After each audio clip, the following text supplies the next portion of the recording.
Welcome to the Discourse Analyzer AI Toolkit, where articles come alive. You're listening to the audio version of our article. For the full text and an interactive experience, check out the link in the description below. Interact with any selection using our AI assistant to enhance your understanding. Let's explore.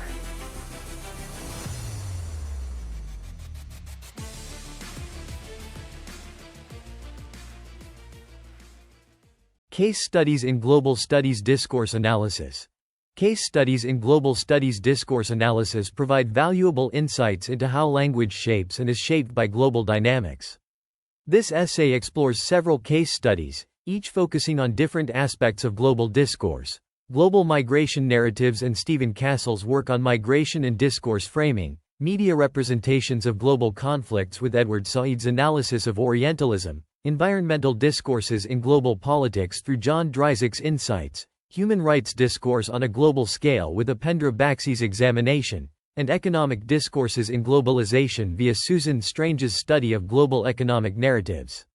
These case studies highlight the diverse methodologies and theoretical frameworks used to analyze global discourses.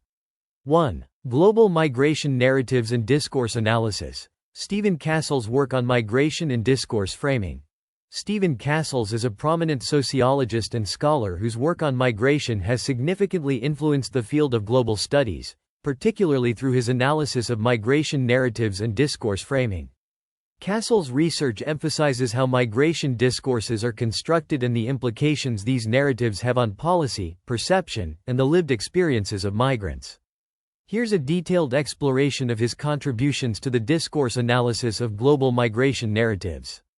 Understanding discourse framing in migration. Discourse framing involves the ways in which language and communication shape the understanding and interpretation of migration. This process includes the selection of specific terms, metaphors, and narratives that influence how migration is perceived and addressed by policymakers, the media, and the public. Stephen Castles' contributions. Stephen Castles has extensively examined how migration is framed within various discourses and the effects of these frames on migrants and societies. Key aspects of his work include: 1. Migration as a socio-economic phenomenon. Castles explores how migration is often framed within socio-economic contexts, highlighting both the contributions and challenges posed by migration to host and home countries. Economic contributions. He examines narratives that emphasize migrants' roles in filling labor shortages, contributing to economic growth, and fostering cultural diversity. These positive frames can influence policies that promote integration and support for migrants. Economic burdens. Conversely, Castles analyzes how migration is sometimes framed as an economic burden, stressing issues such as job competition, pressure on public services, and welfare dependency. This negative framing can lead to restrictive immigration policies and xenophobic attitudes. 2. Migration and identity. Castles delves into how migration impacts national and cultural identities, examining the tensions and negotiations that arise in multicultural societies. Cultural enrichment. He discusses how migration is framed as enriching host societies by introducing new cultural practices, languages, and perspectives, fostering a more inclusive and diverse national identity. Cultural threat. On the other hand, he critiques narratives that portray migrants as threats to national cohesion, social stability, and cultural homogeneity. These frames often fuel exclusionary and assimilationist policies. 3. Political and security discourses. Castles addresses how migration is framed within political and security discourses, particularly in the context of globalization and transnationalism. Human rights and protection. He highlights narratives that frame migration in terms of human rights, protection, and international responsibility, advocating for humane treatment and support for refugees and asylum seekers. Security threats. Castles also examines the framing of migration as a security threat, linking it to issues such as terrorism, crime, and border control. This securitization of migration can justify stringent immigration controls and surveillance measures. Case studies and applications. Case study: European migration crisis media framing. Castles' work can be applied to analyze how European media framed the 2015 migration crisis. Positive frames might highlight humanitarian responsibilities and the potential benefits of integrating refugees, while negative frames emphasize security risks and economic burdens. Policy responses. By examining policy documents and political speeches, one can see how different frames influenced the responses of various European countries to the crisis, ranging from open-door policies to strict border controls. Case study. Migration in Australia. Historical narratives. Castles has explored how historical narratives around migration in Australia, such as the White Australia policy and subsequent multiculturalism policies, have shaped contemporary discourse on migration. Current debates. Analyzing current debates on asylum seekers and immigration policies in Australia reveals how historical frames continue to influence contemporary policies and public attitudes. Methods for analyzing migration narratives. Discourse analysis. Analyzing texts, speeches, and media coverage to identify dominant narratives and frames. This method helps uncover the language used to describe migrants and migration issues. Thematic analysis. Identifying recurring themes and patterns in migration narratives across different contexts and time periods. This approach provides insights into how certain frames become dominant or are contested. Comparative analysis. Comparing migration discourses across different countries or regions to understand how local contexts shape the framing of migration. This method can reveal the influence of cultural, political, and economic factors on migration narratives. Stephen Castle's work on migration and discourse framing offers critical insights into how migration narratives are constructed and their impact on policy and public perception. By examining the socio-economic, cultural, political, and security dimensions of migration discourses, Castles provides a comprehensive framework for understanding the complexities of global migration. His contributions highlight the importance of critically analyzing migration narratives to promote more equitable and informed policies that address the realities of migration in a globalized world. Through discourse analysis, scholars and policymakers can better understand and navigate the multifaceted nature of migration, ultimately fostering more inclusive and supportive environments for migrants. 2. Media representations of global conflicts. Edward Said's analysis of Orientalism in media narratives. Edward Said's analysis of Orientalism provides a critical framework for understanding how media representations of global conflicts are often shaped by long-standing cultural biases and power dynamics. Said's work reveals how Western media constructs and perpetuates stereotypes about the Orient, broadly referring to Middle Eastern, Asian, and North African societies, framing these regions in ways that serve Western interests and ideologies. Understanding Orientalism. Orientalism, as defined by Edward Said, refers to the Western depiction and conceptualization of Eastern societies as exotic, backward, uncivilized, and inherently different from the West. This conceptual framework is not just about misrepresentation but also about maintaining power and control over these societies by framing them in ways that justify intervention, colonization, and domination. Key aspects of Said's analysis. Point 1. Stereotyping and essentialism. Said argues that Orientalism relies heavily on stereotypes and essentialist notions that reduce diverse societies to simplistic and monolithic images. These stereotypes often include exoticism, depicting Eastern societies as mysterious, irrational, and timeless, often romanticizing their cultural practices while ignoring their modernity and complexity. Backwardness, framing these societies as primitive and in need of Western intervention and modernization.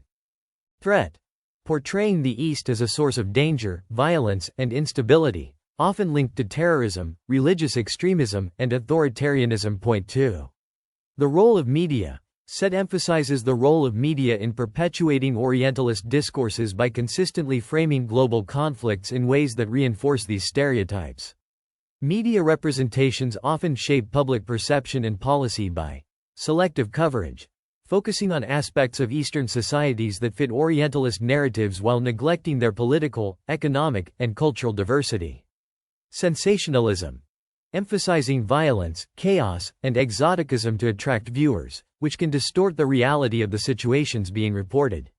Binary oppositions, creating clear dichotomies between the civilized West and the barbaric East, which simplify complex conflicts into good versus evil narratives.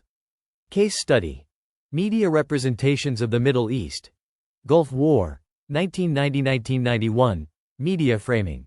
The Gulf War was framed in Western media through Orientalist lenses, portraying Iraq and Saddam Hussein as irrational, barbaric, and a direct threat to global stability. This framing justified military intervention as a necessary act of civilized nations against a rogue state. Stereotypes. Coverage often included images and language that depicted Iraqis and Arabs as homogeneous groups driven by tribalism and religious fanaticism, ignoring the political and social complexities of the region. War on Terror, post 9/11, terrorism narrative. After 9/11, media representations of the Middle East heavily focused on terrorism, linking Islam and Arab identity with violence and extremism. This framing perpetuated fear and justified extensive military and security measures. Simplification. Complex socio-political issues in countries like Afghanistan, Iraq, and Pakistan were often reduced to narratives of combating terrorism, ignoring broader historical and geopolitical contexts. Syrian Civil War, 2011 present, victimization and threat.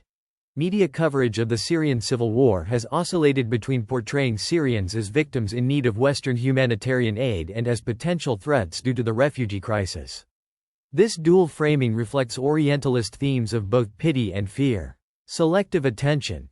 Western media has often highlighted stories that fit pre-existing narratives, such as the brutality of the Assad regime and the threat of ISIS, while underreporting local efforts at peacebuilding and resilience. Tools and techniques for analyzing media representations. Content analysis. Systematically coding and quantifying the presence of specific themes, stereotypes, and frames in media content to identify patterns and biases. Critical discourse analysis, CDA, examining the language, images, and narratives used in media texts to understand how they construct and perpetuate power relations and ideological positions. Comparative analysis. Comparing media representations across different outlets, regions, and time periods to identify consistencies and variations in the framing of global conflicts. Intertextual analysis. Investigating how media narratives draw on and contribute to broader cultural and historical discourses, including literature, film, and political rhetoric. Edward Said's analysis of Orientalism provides a crucial lens for understanding how media representations of global conflicts are shaped by deep-seated cultural biases and power dynamics. By revealing the stereotypes and simplifications inherent in Orientalist discourses, Said's work challenges us to critically examine the ways in which the media constructs and perpetuates images of the Orient. Through methodologies like content analysis, critical discourse analysis, comparative analysis, and intertextual analysis, scholars and practitioners can uncover the underlying narratives that shape public perception and policy, ultimately working towards more nuanced and equitable representations of global conflicts. 3. Environmental discourses in global politics. John Dryzik's insights into global environmentalism. John Dryzik is a leading scholar in environmental politics and discourse analysis whose work offers significant insights into how environmental issues are framed within global politics. Dryzik's analysis provides a framework for understanding the diverse and often competing narratives that shape global environmental discourse, highlighting how these narratives influence policymaking, public perception, and international cooperation. Understanding environmental discourses. Environmental discourses refer to the ways in which environmental issues are discussed and understood in society. These discourses shape how problems are defined, what solutions are considered viable, and who is seen as responsible for action. Dryzik identifies several key environmental discourses that dominate global politics. 1. Survivalism. Emphasizes the urgent need to address environmental limits to growth to avoid ecological collapse. This discourse often frames environmental issues in terms of crisis and the necessity for radical change to prevent disaster. 2. Prometheanism. Argues that human ingenuity and technological advancement can overcome environmental constraints. This optimistic discourse focuses on economic growth, innovation, and the belief that technology can solve environmental problems. 3. Sustainability. Advocates for balancing environmental, economic, and social goals. This discourse emphasizes the need for sustainable development that meets the needs of the present without compromising the ability of future generations to meet their own needs. 4. Ecological modernization. suggests that economic development and environmental protection can be mutually reinforcing. This discourse promotes the idea that environmental sustainability can be achieved through technological innovation, regulatory reform, and market-based solutions. Point 5. Green radicalism calls for a fundamental transformation of societal values and structures to achieve true ecological sustainability. This discourse critiques the dominant economic and political systems and advocates for more profound changes to address the root causes of environmental degradation. John Dryzik's contributions. Dryzik's work provides a comprehensive analysis of these environmental discourses, exploring their origins, assumptions, and implications. He examines how these discourses compete and interact within global environmental politics, influencing policy and action. Key insights from Dryzik's analysis. 1. Discourse coalitions.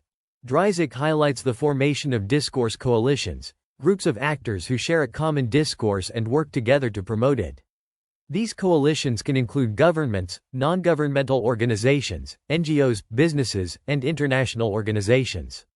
Example: the Sustainability Discourse Coalition includes international organizations like the United Nations, environmental NGOs, and progressive businesses that advocate for Sustainable Development Goals, SDGs. Point 2. Power and legitimacy. Dryzik emphasizes the role of power in shaping which discourses gain legitimacy and influence policy. Dominant discourses are often those that align with the interests of powerful actors, such as governments and multinational corporations. Example: the ecological modernization discourse has gained traction in many industrialized countries because it aligns with economic growth and technological innovation, making it appealing to both policymakers and businesses. Point 3. Contestation and change. Dryzik's work also explores how environmental discourses are contested and how new discourses can emerge and gain prominence. He examines the dynamic nature of discourse, showing how shifts in societal values, scientific knowledge, and political contexts can lead to changes in dominant narratives. Example: the rise of the climate justice discourse, which combines elements of sustainability and green radicalism, reflects growing awareness of the social and equity dimensions of climate change. Case studies in environmental discourses. Case study: Climate Change Negotiations 1. Framing of issues. Survivalism. Climate change is often framed as an existential threat requiring immediate and drastic action. This framing is evident in the rhetoric of many small island nations and climate activists. Ecological modernization. Many industrialized countries and businesses frame climate action in terms of economic opportunities, emphasizing green technology and market-based solutions like carbon trading. Point 2. Policy approaches. Sustainability. The Paris Agreement reflects a sustainability discourse, aiming to balance environmental protection with economic development through nationally determined contributions, NDCs. Green radicalism. Some grassroots movements and NGOs advocate for more radical policies, such as degrowth and the transition to renewable energy, reflecting green radicalism's critique of current economic systems. Case study: Biodiversity conservation 1. Framing of issues. Prometheanism. Some stakeholders argue that technological solutions, such as genetic engineering and biotechnology, can address biodiversity loss, reflecting a Promethean discourse. Green radicalism. Other groups, particularly indigenous communities and radical environmental NGOs, emphasize the need to protect natural ecosystems and biodiversity through systemic change and respect for indigenous rights. Point 2. Policy approaches. Ecological modernization. Initiatives like the Convention on Biological Diversity, CBD, promote ecological modernization by encouraging sustainable use and conservation through innovative practices and international cooperation. Green radicalism. Campaigns to protect specific habitats or species often employ radical tactics and rhetoric, advocating for profound changes in land use and conservation policies. Tools and techniques for analyzing environmental discourses. Critical discourse analysis, CDA, examines how language and power intersect in environmental texts, such as policy documents, media reports, and speeches, to reveal underlying assumptions and power dynamics. Content analysis. Systematically codes and quantifies the presence of different discourses in a body of texts, identifying dominant narratives and their prevalence over time. Narrative analysis explores the stories and metaphors used in environmental discourses to understand how they shape perceptions and motivate action. Comparative analysis compares environmental discourses across different contexts, such as countries or policy arenas, to understand how local conditions influence global narratives. John Dryzik's analysis of environmental discourses provides a valuable framework for understanding the complex and contested nature of global environmental politics. By examining how different narratives frame environmental issues, Dryzik reveals the power dynamics and ideological battles that shape policy and action. His work highlights the importance of recognizing and engaging with diverse discourses to address global environmental challenges effectively. Through methodologies like critical discourse analysis, content analysis, narrative analysis, and comparative analysis, scholars and practitioners can gain deeper insights into the forces shaping global environmentalism and work towards more inclusive and sustainable solutions. 4. Human rights discourse on a global scale. Upendra Baxy's examination of global human rights frameworks. Upendra Baxy is a renowned legal scholar whose work critically examines global human rights frameworks. Baxy's analysis focuses on how human rights discourses are constructed, contested, and implemented on a global scale.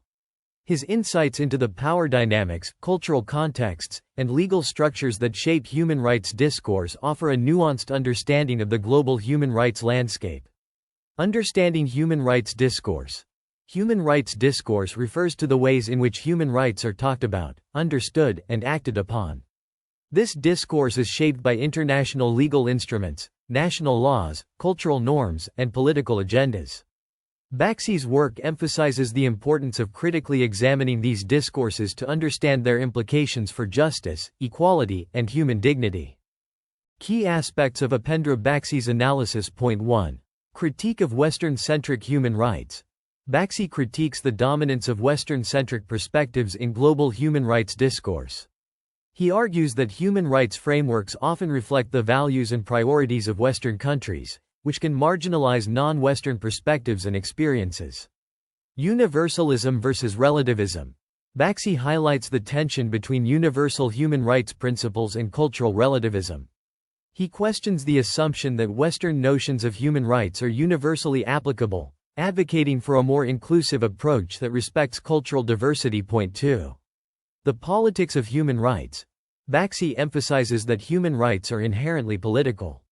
He examines how power relations, economic interests, and geopolitical considerations shape human rights agendas and practices.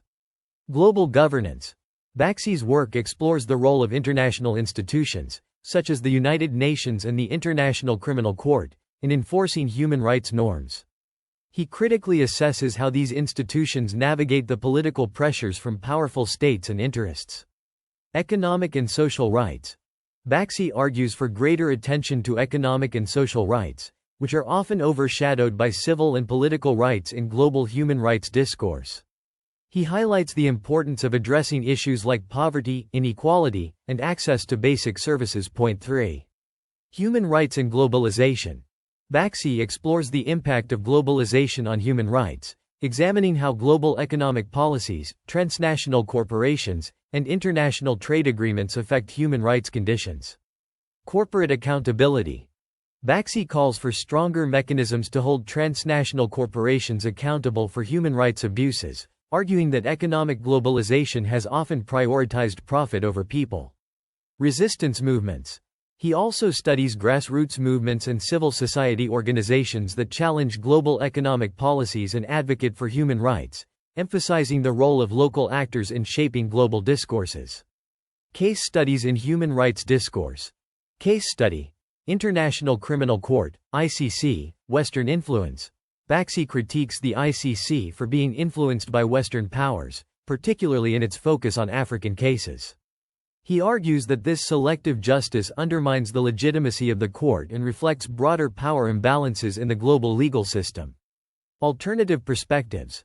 Baxy calls for the inclusion of alternative perspectives in international justice, advocating for a more diverse and representative approach to prosecuting human rights violations. Case study. Economic and social rights in India legal framework. Baxy analyzes India's legal framework for economic and social rights, highlighting the gap between constitutional guarantees and actual implementation. He critiques the state's failure to address issues like poverty, healthcare, and education effectively. Activism and litigation. Baxi examines the role of public interest litigation and social movements in advancing economic and social rights in India. He emphasizes the importance of judicial activism and grassroots mobilization in holding the state accountable. Tools and techniques for analyzing human rights discourse. Critical discourse analysis, CDA, examines how language and power intersect in human rights texts, such as international treaties, legal judgments, and advocacy materials. CDA reveals the underlying assumptions and power dynamics that shape human rights discourse. Content analysis systematically codes and quantifies the presence of different themes and narratives in human rights documents and media coverage. This method helps identify dominant discourses and their prevalence over time. Comparative analysis compares human rights discourses across different countries, regions, or institutions to understand how local conditions and cultural contexts influence global narratives. Ethnographic methods involves fieldwork and participant observation to understand how human rights are practiced and experienced on the ground. Ethnography provides insights into the lived realities of individuals and communities affected by human rights issues. Upendra Baxi's examination of global human rights frameworks offers critical insights into the power dynamics, cultural contexts, and legal structures that shape human rights discourse. By highlighting the Western-centric biases, political influences, and impacts of globalization on human rights, Baxi challenges scholars and practitioners to adopt a more inclusive and critical approach. Through methodologies like critical discourse analysis, content analysis, comparative analysis, and ethnographic methods, researchers can uncover the complexities of human rights discourse and work towards more equitable and effective frameworks. Baxi's work underscores the importance of engaging with diverse perspectives and grassroots movements to advance a truly global and just human rights agenda. 5. Economic discourses in globalization. Susan Strange's study of global economic narratives. Susan Strange was a pioneering scholar in the field of international political economy whose work critically examined the narratives and structures underpinning global economic systems. Her analysis provides valuable insights into how economic discourses shape, and are shaped by, globalization. Strange's work reveals the power dynamics and ideologies embedded in global economic narratives, highlighting the roles of state and non-state actors in perpetuating these discourses. Understanding economic discourses in globalization. Economic discourses refer to the ways in which economic concepts, policies, and phenomena are discussed and understood within society. These discourses shape perceptions, policies, and actions at both national and global levels. In the context of globalization, economic discourses often focus on themes such as free trade, market liberalization, and the roles of multinational corporations. Key aspects of Susan Strange's analysis. Point 1. Structural power. Strange's concept of structural power emphasizes how different actors, states, corporations, international institutions, shape the global economic system. She identifies 4 key structures of power in the global economy: security, production, finance, and knowledge. Security structure concerns the control over security and the means of violence. Production structure relates to who produces what, where, and how. Financial structure involves the control over credit and investment. Knowledge structure encompasses the control over information, technology, and ideas. Point 2. The retreat of the state. Strange critically examined the narrative of the retreat of the state in the face of globalization. She argued that while states appear to be losing some control, they still play a crucial role in shaping global economic policies and frameworks.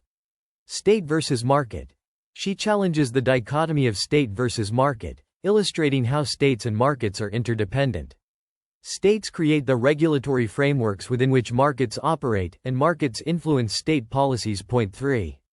The role of multinational corporations, MNCs. Strange highlighted the increasing power and influence of MNCs in the global economy. She argued that MNCs, along with international financial institutions, play a significant role in shaping economic policies and discourses. Corporate power. She analyzed how MNCs use their economic power to influence political decisions and regulatory frameworks to favor their interests. Point 4. The ideology of free markets. Strange critiqued the dominant discourse of free market ideology, which promotes deregulation, privatization, and liberalization as universal solutions for economic growth and development.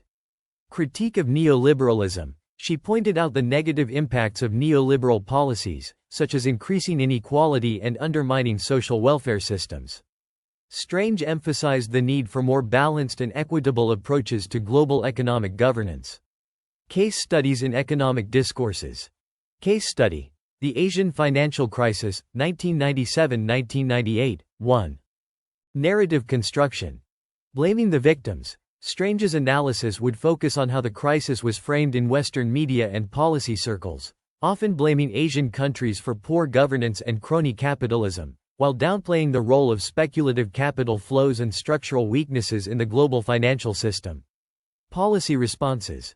The International Monetary Fund, IMF, and other institutions promoted austerity measures and structural adjustments as solutions, reflecting the dominant neoliberal discourse. Strange would critique these responses as exacerbating the social and economic hardships in the affected countries. Point 2. Power dynamics. Financial structure. Strange would examine how control over credit and investment flows influenced the crisis and the responses to it, highlighting the power of international financial institutions and Western investors. State intervention. Despite the rhetoric of market solutions, state intervention was crucial in managing the crisis, demonstrating the continuing importance of state power in the global economy. Case study: The Globalization of Trade. 1. Free trade agreements. Promotion of free trade. Strange would analyze the narratives surrounding free trade agreements like NAFTA and the Trans-Pacific Partnership, TPP, which are often framed as engines of economic growth and development. Critique of assumptions. She would challenge the assumptions that free trade benefits all parties equally, highlighting how such agreements can exacerbate inequalities and favor multinational corporations over local economies and labor rights. Point 2. Role of international organizations. WTO and trade liberalization. Strange's work would examine the role of the World Trade Organization, WTO, in promoting trade liberalization, reflecting the dominant economic discourse. She would critique how the WTO's rules and practices often prioritize corporate interests in developed countries over developing nations. Impact on sovereignty. Strange would highlight how these trade agreements and organizations affect national sovereignty, limiting the ability of states to regulate their economies in the public interest. Tools and techniques for analyzing economic discourses. Critical discourse analysis, CDA, examines the language and narratives used in economic texts, such as policy documents, speeches, and media reports, to reveal underlying power dynamics and ideologies. Content analysis systematically codes and quantifies the presence of different economic themes and narratives in a body of texts, identifying dominant discourses and their prevalence over time. Comparative analysis compares economic discourses across different countries, regions, or institutions to understand how local conditions and cultural contexts influence global narratives. Historical analysis investigates how economic discourses have evolved over time, identifying shifts in narratives and the factors driving these changes. Susan Strange's study of global economic narratives provides critical insights into the power dynamics and ideologies that shape globalization. Her analysis emphasizes the importance of understanding the structural power of states, corporations, and international institutions in shaping economic discourses and policies. By examining case studies such as the Asian financial crisis and the globalization of trade, Strange's work highlights the complexities and contradictions of neoliberal economic policies. Through methodologies like critical discourse analysis, content analysis, comparative analysis, and historical analysis, scholars can uncover the underlying narratives that influence global economic governance and work towards more equitable and sustainable economic frameworks. Conclusion: these case studies demonstrate the diverse methodologies and theoretical frameworks used in global studies discourse analysis. By examining how language shapes and is shaped by global issues, these analyses enhance our understanding of global migration, media representations of conflicts, environmental politics, human rights frameworks, and economic narratives. Together, they provide a comprehensive view of the complexities and power dynamics that define global discourse, fostering critical awareness and promoting more inclusive and equitable global communication. Frequently asked questions. What is the significance of analyzing global migration narratives through discourse analysis?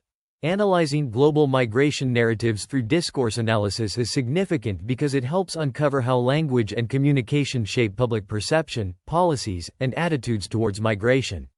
By examining the framing, rhetoric, and representations in media, political speeches, and academic writings, researchers can identify biases, stereotypes, and power dynamics that influence how migration is understood and addressed globally. How does Stephen Castle's work contribute to our understanding of migration and discourse framing? Stephen Castle's work on migration and discourse framing highlights how migration is constructed and debated in public discourse. He explores how various narratives, such as those emphasizing economic benefits, security threats, or humanitarian concerns, shape migration policies and public attitudes.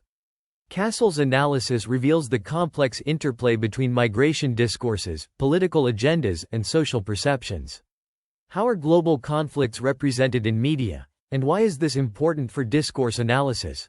Global conflicts are represented in media through specific frames, language choices, and visual imagery that influence public understanding and reaction.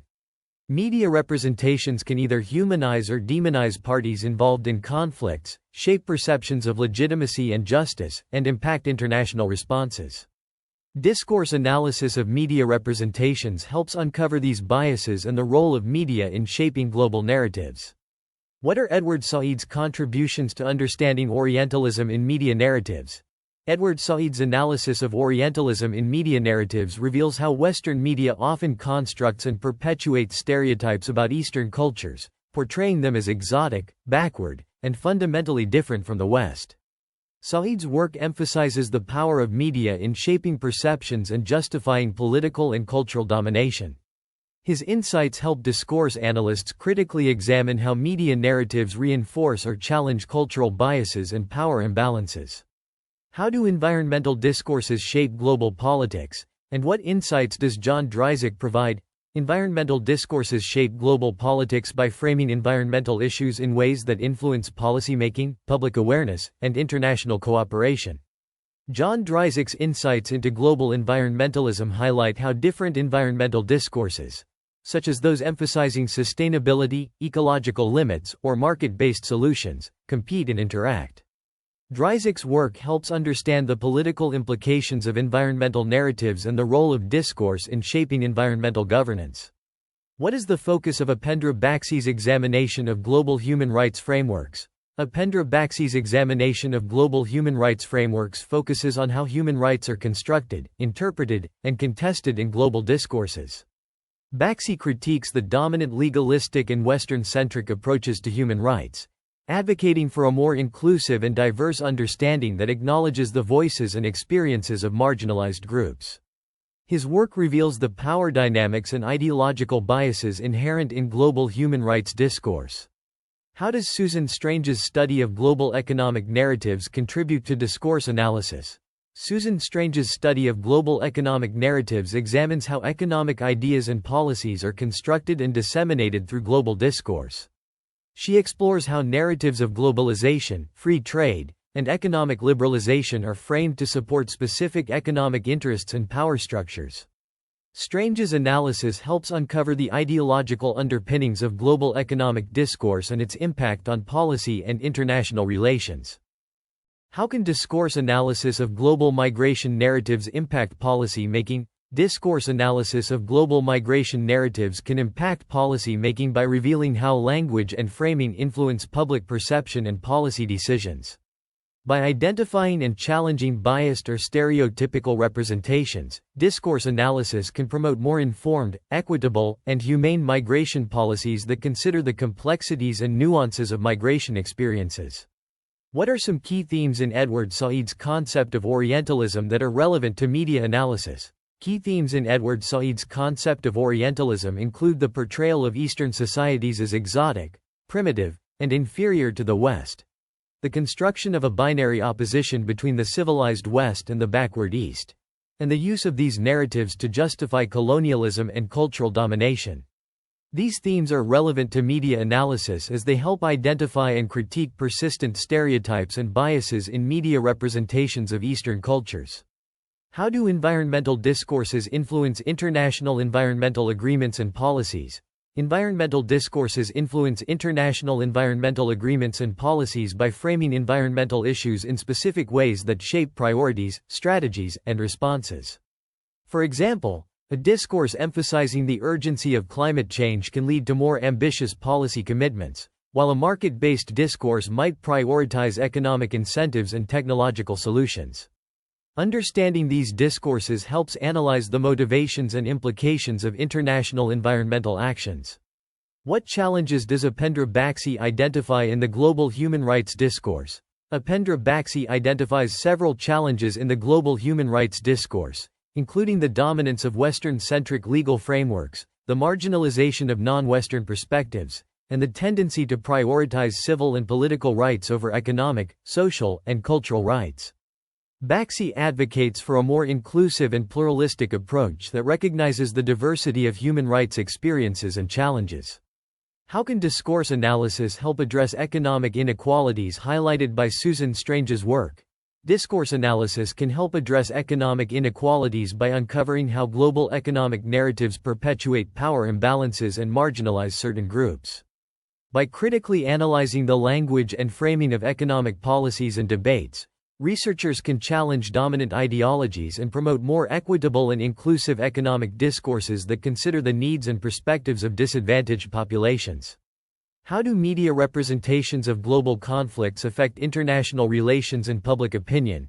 Media representations of global conflicts affect international relations and public opinion by shaping perceptions of legitimacy, morality, and responsibility.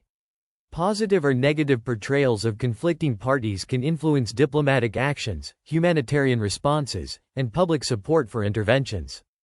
Discourse analysis helps reveal the biases and implications of these representations, contributing to a more nuanced and critical understanding of global conflicts. What methodologies can be used to analyze environmental discourses in global politics? Methodologies to analyze environmental discourses in global politics include critical discourse analysis, CDA, to examine power relations and ideological biases, frame analysis to identify dominant and competing frames, and narrative analysis to explore how environmental stories shape perceptions and policies. These methodologies provide insights into how environmental issues are constructed and addressed in the global arena. How do alternative media and grassroots movements contribute to global human rights discourse? Alternative media and grassroots movements contribute to global human rights discourse by providing platforms for marginalized voices and perspectives that are often overlooked by mainstream media and institutions. They challenge dominant narratives, advocate for diverse and inclusive approaches to human rights, and mobilize support for social justice causes. Discourse analysis of these contributions helps understand the dynamics of resistance and change in global human rights frameworks.